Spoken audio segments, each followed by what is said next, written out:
professeur Henri Ngouatabi. Bonjour. Merci pour le temps que vous accordez et du cabinet dont vous êtes à la charge en ce moment. Merci. Alors, qui est le professeur Henri? Henri Ngouatabi, c'est un professeur d'économie de l'université de Yaoundé 2. Il assume les charges de chef de département d'économie internationale et du développement. Et par ailleurs, directeur exécutif du cabinet de consultance Magister Advice SARL de l'université de Yaoundé 2. Je suis déjà un professeur qui a presque une trentaine d'années en exercice, dont j'ai vu au moins 30 générations passer. Donc dans le circuit, qu'il soit camerounais ou africain, j'ai certainement déjà des fils, et voire même des petits-fils et filles, bien entendu. Donc le professeur Ngouatabi, c'est un économiste qui aujourd'hui souhaite ou alors essaie d'implémenter où il faudrait que nous passions à l'action, que l'université ne reste plus vue comme des théoriciens, comme c'est souvent dit. Mais il faut que la théorie sorte des amphis pour qu'elle se retrouve dans les entreprises, mais de façon très pratique. Et c'est ça le rôle aujourd'hui, ou le travail que j'essaye de faire, et surtout à travers les jeunes que nous formons en cycle de doctorat, en master, et bien entendu les jeunes collègues. Le professeur, avec vous, nous allons parler d'une nouveauté, je n'ai pas dit une exclusivité au Cameroun, avec les universités. L'université vient de lancer Magister Advice. C'est quoi exactement? Magister Advice SARL est le cabinet de consultance que l'université de Yaoundé 2 vient de créer. C'est une société à responsabilité limitée unipersonnelle. Ça veut dire que le capital appartient à 100% à l'université. Mais l'université de Yaoundé 2 ne s'est pas levée de son propre chef pour créer cette structure. C'est à la suite de la nouvelle loi d'orientation de l'enseignement supérieur qui demande aux universités d'assurer leur autonomie financière et qui leur donne la possibilité de pouvoir créer maintenant des entreprises dans différentes spécialités, spécialisées dans les sciences sociales, que nous créons donc ce cabinet de consultance qui n'est pas un laboratoire éloigné des réalités, qui n'est non plus un cabinet qui scrute que la commande, mais c'est plutôt une interface qui fait que la grande recherche menée dans les institutions universitaires soit portée au niveau des décideurs, tant publics que privés, voire institutionnels, pour qu'ils s'appuient sur des fondements scientifiques avant de prendre de bonnes décisions. Donc cette interface-là, nous venons donc combler un vide, un manquement, quelque chose qui n'existe pas. C'est la première entreprise créée par une université au Cameroun. Et justement, cette interface-là manquait. Naguère, quand je dis naguère, il n'y a pas très longtemps, on avait une structure qui s'appelait la SEDA au Cameroun, Société d'études pour le développement de l'Afrique. C'était une société parapublique, détenue en majorité par la SNI en termes de capital.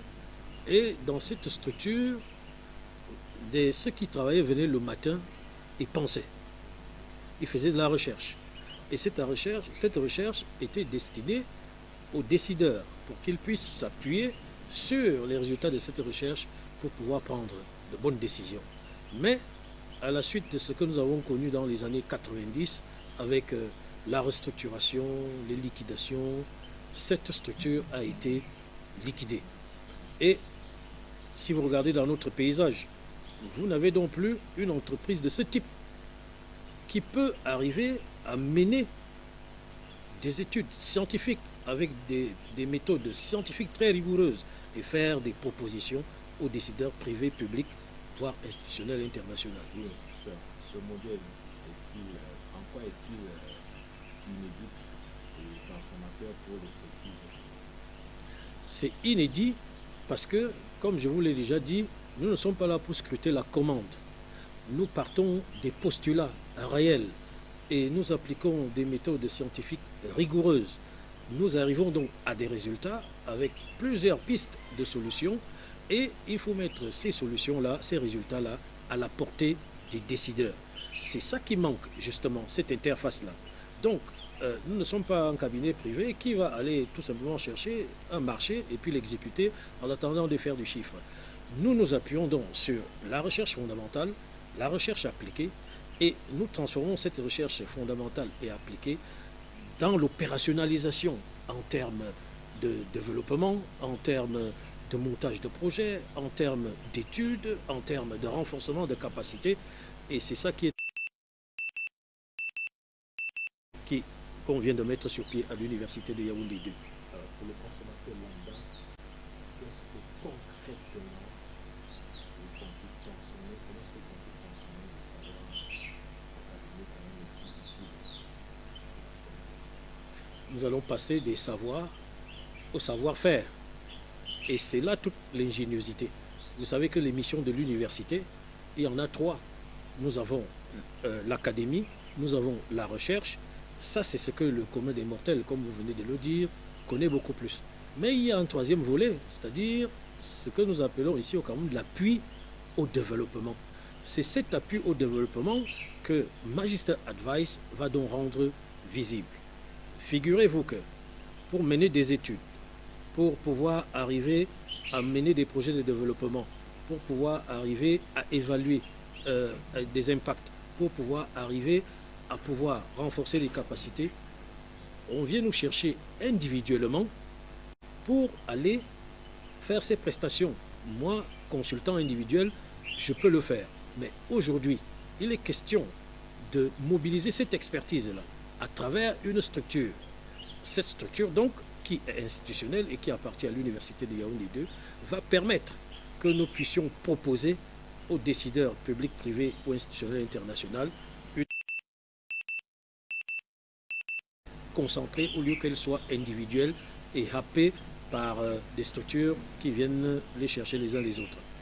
Au-delà de la parole, au-delà du beau parole, qu'est-ce que vous tentez notamment compter sur vous? Je veux parler de la crédibilité de ce cabinet, parce qu'on sait, on a déjà entendu parler de plusieurs types de ce genre de cabinet. On peut parler des universités, mais quelle est la crédibilité que vous donnez aux consommateurs? Là où vous venez de le dire, c'est pas avec les universités, c'est pour ça que je ne fais que le répéter, ce n'est pas un cabinet de plus. C'est l'expertise là où elle se trouve. Les cabinets auxquels vous faites allusion, je vous ai dit, ils viennent me chercher individuellement. Mais individuellement, l'individu seul ne fait pas la force. On dit souvent qu'un seul bras ne peut pas monter sur un arbre. Il faut que nous soyons ensemble. Et donc, le but de Magister Advice, c'est de mobiliser cette expertise. Et pour vous donner un petit exemple, vous savez, même avant la création de cette structure, à l'université de Yaoundé 2, en 2017, nous avons réalisé des études en essayant d'aider le gouvernement ou l'État du Cameroun à pouvoir élaborer le document qui allait suivre, le développement qui allait suivre après notre document de stratégie pour la croissance et l'emploi et la SND30. Nous avons mené un travail très sérieux avec nos équipes de recherche et la conclusion très forte qui était recommandée dans ces études-là, c'était d'aller à la transformation structurelle. Et c'est ce que le gouvernement a acté dans la SND30, la transformation structurelle. Dans la foulée, même avant ce cabinet, nous avons poursuivi encore ces études-là avec des organismes qui nous ont aidés, des jeunes chercheurs de l'université, et nous venons encore de mettre, il y a à peine un an, sur le marché, des travaux qui aident encore à la prise de décision au niveau public, voire privé. Nous avons fait un benchmarking entre un pays qui a réussi sa transformation structurelle et le Cameroun qui se cherche dans sa transformation structurelle. Et de là, nous avons dégagé beaucoup de perspectives, beaucoup de solutions que nous proposons aux décideurs, à eux de choisir ce qu'ils veulent. Ça, c'est le type d'exemple de ce que nous sommes capables de faire. Ça, c'est de la recherche pure. Mais maintenant, nous pouvons... Nous avons les collectivités territoriales aujourd'hui qui, par exemple, ont besoin d'être outillées dans l'élaboration du budget communal, l'exécution du budget communal, la gestion des ressources humaines. Beaucoup le font, certes, mais comme je vous l'ai dit individuellement, mais à ce niveau, nous allons regrouper cette expertise-là pour aller donc, pas seulement appuyer l'État, le secteur privé aussi, et bien entendu, tout ce qui peut être institutionnel et international. Voyez-vous, tout décideur qui prend des décisions sans appuyer sur des résultats fiables scientifiquement, lorsqu'il bute, qu'est-ce qu'il peut questionner? Il n'y a rien d'autre au bout. Alors que s'il prend des décisions sur une base scientifique, lorsqu'il bute, on re-questionne la science et on lui apporte des solutions derrière ça. Et la science a plusieurs solutions qu'on peut mettre sur la table. Ce n'est pas une, ce n'est pas deux. Il y a des courants de pensée et on peut donc apporter plusieurs solutions. À lui de décider. Mais le grand danger, c'est que les décisions puissent être prises sans qu'on s'appuie sur des fondements très rigoureux. Et c'est ça l'objectif de Magister Advice, transformer donc l'académie en pratique et se rapprocher du monde professionnel. Nous sommes au lendemain du lancement de ce cabinet. Qu'est-ce que vous proposez? Vous savez, avant le lancement, permettez-moi de dire un mot. Il y a des études qui montrent très bien que l'université entreprise, c'est quelque chose de très important. Et si vous regardez à travers le monde, la plupart des grandes universités que les uns et les autres peuvent vous citer, ils appliquent ce qu'on appelle l'université entreprise. Toute grande université au monde que les parents adorent ici, Harvard, Yale, Cape Town, Stanford, Cambridge, Oxford, ils appliquent le principe de l'université entreprise. Pourquoi sont-ils prix Nobel, généralement aux États-Unis? Parce qu'ils allient industrie et théorie. Et généralement, ils sont dans le monde industriel et ils sont à l'université. Et quand ils vont sur le terrain, ils voient ce qui se passe sur le terrain, ils font évoluer les théories et on leur attribue des prix Nobel. Mais nous, à l'université au Cameroun, nous sommes restés cantonnés dans les amphis, malgré le fait que nous sortons peut-être individuellement. Mais maintenant, cette structure va nous permettre de faire quoi? D'aller sur le terrain, de voir ce qui se passe sur le terrain et de pouvoir ajuster notre façon de penser. Attention, hein, les jeunes me posent souvent les questions, y a-t-il une école camerounaise? Je leur dis souvent, bien sûr qu'il y a une école camerounaise. Nous sommes là, nous sommes dans notre environnement, ancrés dans notre environnement, nous savons ce qu'il y a à faire dans cet environnement-là. Donc, cette interface-là est très intéressante. Ensuite, vous avez un chercheur du nom de Barton Clark qui développe très bien que l'université entreprise, ce que nous allons appliquer avec 5 éléments qu'il met en avant. Il faut d'abord un leadership institutionnel assumé, ensuite un écosystème qui est créé par des chaires, des laboratoires, des cabinets, et c'est là où nous nous situons. Ensuite, un corps de chercheurs ou d'enseignants, d'académiciens très engagés dans cette perspective de l'université entreprise, dont le développement de l'entrepreneuriat, la diversification donc des ressources, parce que je vous ai parlé de l'autonomisation de l'université, c'est aussi ça l'objectif, diversifier ses ressources. Ça va nous permettre, dans ce type d'activité, non seulement de renforcer nos laboratoires, de renforcer nos centres de recherche, bien entendu, l'université va être prospère par lui-même, sans plus attendre forcément la subvention qui va arriver de l'État, même si elle doit forcément arriver. Donc, l'événement de présentation officielle du cabinet de consultance de l'Université de Yaoundé 2, Magister Advice, a pour but de faire connaître aux décideurs que l'université camerounaise est en train de changer. L'université de camerounaise innove. Cette innovation doit donc être sue et connue des décideurs publics, privés, pour que nul n'en ignore. Ça veut dire que désormais, ils peuvent s'adresser à nous, et nous aussi nous pouvons nous adresser à eux, pour que ensemble nous regardons les problèmes qui touchent à notre environnement pour qu'on apporte des solutions. Pour ça, puisque nous parlons de l'entreprise, est-ce que légalement nous avons ce qu'il faut de l'effectivité de ce point de vue? Oui, oui, c'est une question qui a été bien étudiée parce que quand on dit université, les opérateurs peuvent croire que c'est forcément l'administration de l'université qui va diriger l'entreprise. Non, ce n'est pas l'administration de l'université. C'est une société à responsabilité limitée, unipersonnelle, qui va donc fonctionner, ou qui fonctionne même déjà, selon les règles du droit OHADA. Donc, cette société a été créée légalement par acte notarié. Nous avons le registre de commerce, nous avons le numéro d'immatriculation unique, nous avons l'attestation de conformité fiscale. Bref, nous avons tout le dossier qui nous permet aujourd'hui de pouvoir aller compétir sur le marché national et international comme tous les autres, ce qui n'était pas le cas.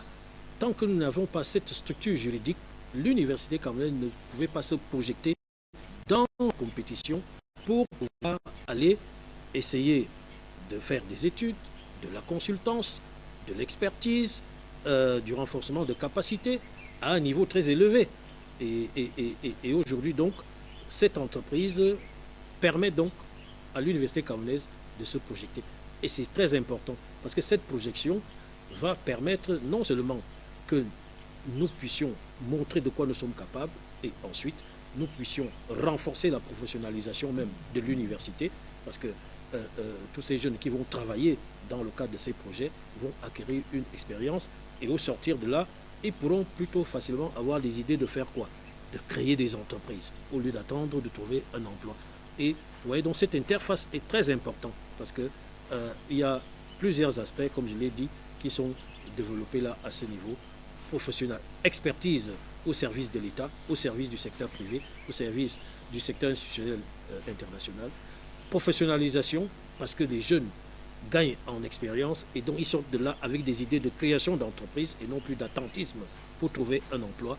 Et enfin donc aussi essayer de diversifier les sources de financement pour pouvoir renforcer l'université camerounaise.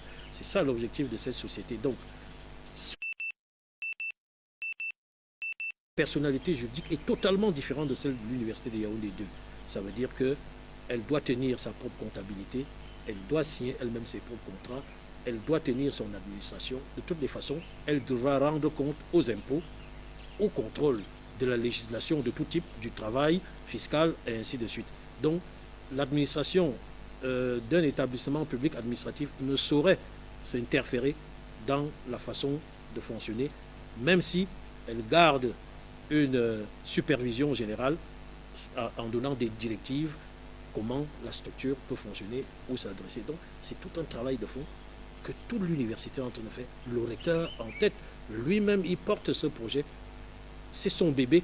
Et ce bébé-là, il veut effectivement qu'il marche complètement avant que lui, il puisse peut-être prendre sa retraite. Et voilà donc l'objectif de cette société magistrale. Nous allons sortir avec cette dernière, avec le message que vous souhaitez adresser aux décideurs publics et privés qui vous regardent ce soir. Alors, le message adressé aux décideurs, tant publics que privés, c'est de leur dire que l'université camerounaise est prête.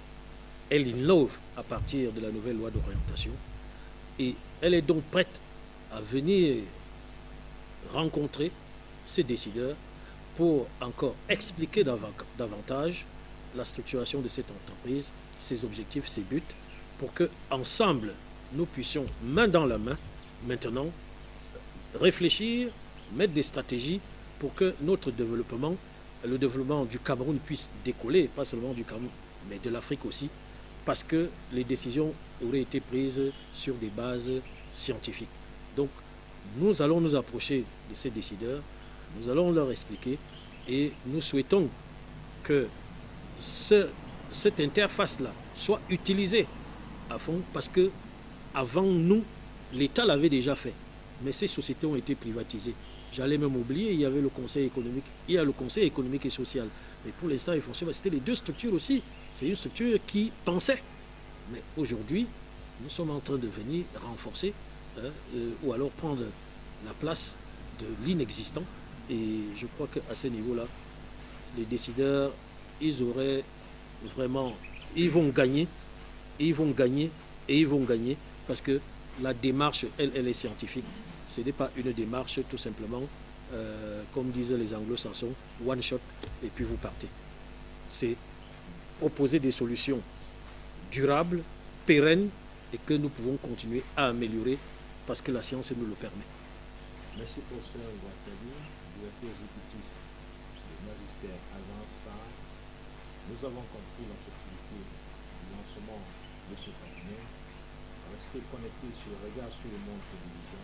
Nous donnons nos rendez-vous demain, le 5, pour le lancement officiel de la Palace à partir de 15h30.